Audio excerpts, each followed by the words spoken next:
Đưa mày ra đi thì mày toàn mới chết cây rồi lại một luôn. Qua đưa mày ra đi phòng ngươi phải đứng một em lên chứ. Em đưa mày ra đó để Em đưa mày là mày em tin 550 đấy. cầm ra.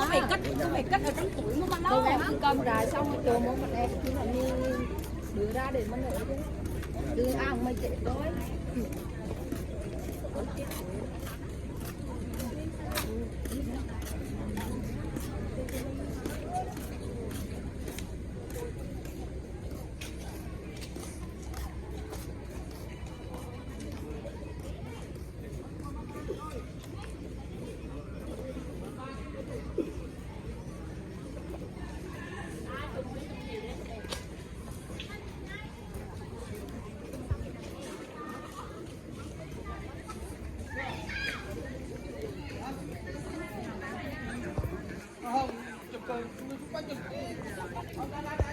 Anh chị ơi, mình xếp đây là lên trên sao ạ? Mình xếp lên cho bạn đấy đó.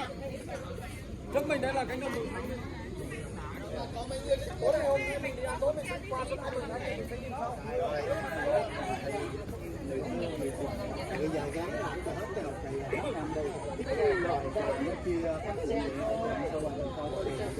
Xin bái Nam Mô. Cánh đồng mừng thanh. Đó, hiểu không? Cánh đồng. Hôm nay là chúng ta sẽ leo đường này lên đây cả nhà này, 308 bậc này.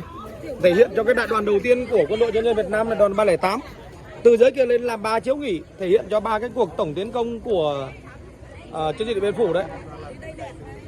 Trước mặt mình đó là cánh đồng Mường Thanh, sân bay Mường Thanh bên tay phải đấy luôn. Đây là không? Dạ, dạ. Cả nhà chụp ảnh với em đang lên đường này ạ. Đáng lẽ là mình sẽ đi đường này này. Dạ.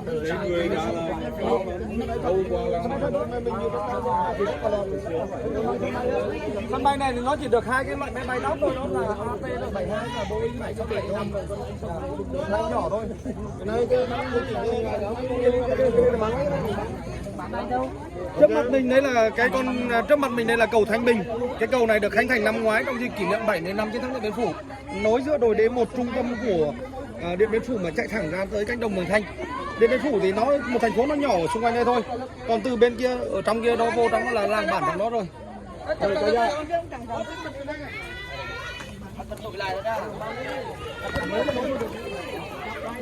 Lo đi cả nhà, lo đi cả nhà.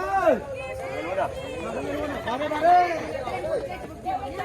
Đứng đây mấy anh mình đứng đây.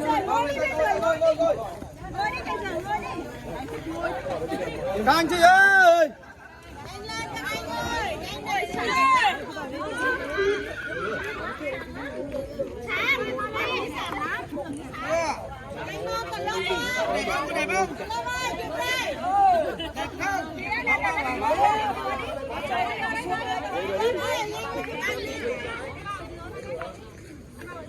Hai cái ảo luôn đây không đẹp ơi.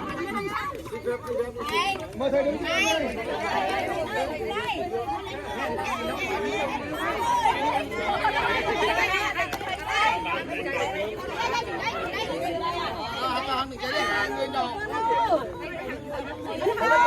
Chúng ta lên đây thắng.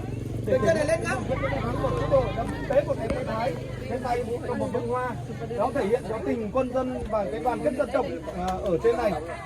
Đây là cái tượng đài quyết chiến quyết thắng được chính phủ chúng ta quyết tâm làm ở đây dịp kỷ niệm chiến thắng Điện Biên Phủ 50 năm.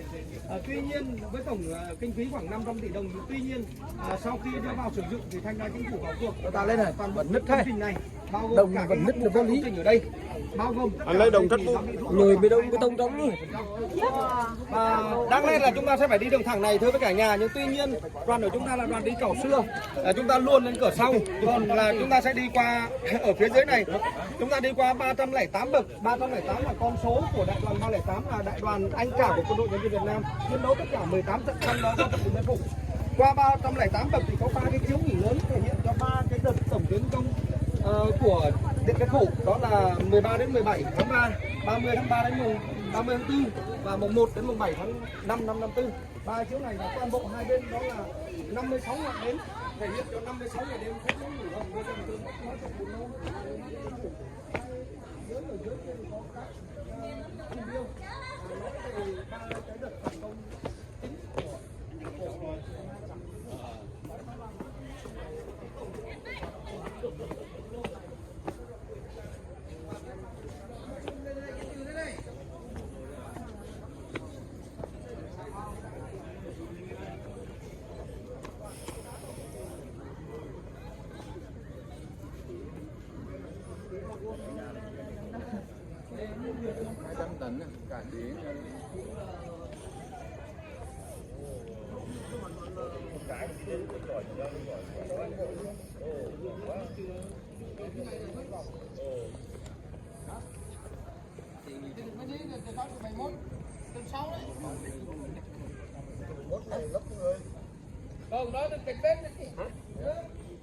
Đừng mà đồng vườn khối không bao giờ nứt được.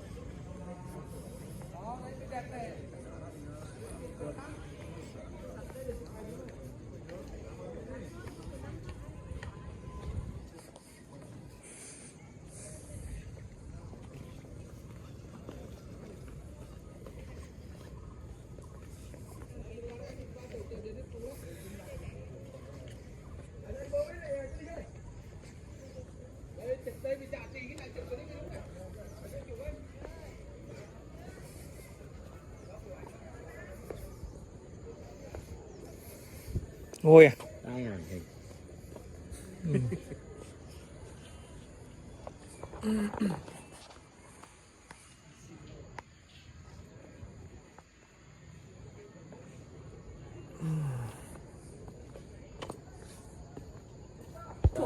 Hóa chứ này. Đây, cái hùng nó cho hoa ban cái thật. Đi Hoa Vạn này, khi mà đi Hải Phòng em chưa được đi Hải Phòng ở Hoa Phường. Phường thì đá số đi nhiều rồi, Hoa Phường người ta cũng có những cái giải Hoa Phường. Thành phố Hải Phòng là được.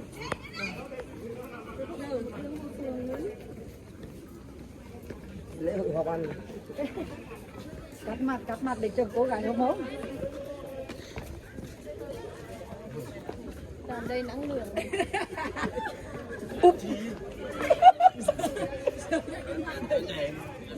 Mà真tệ.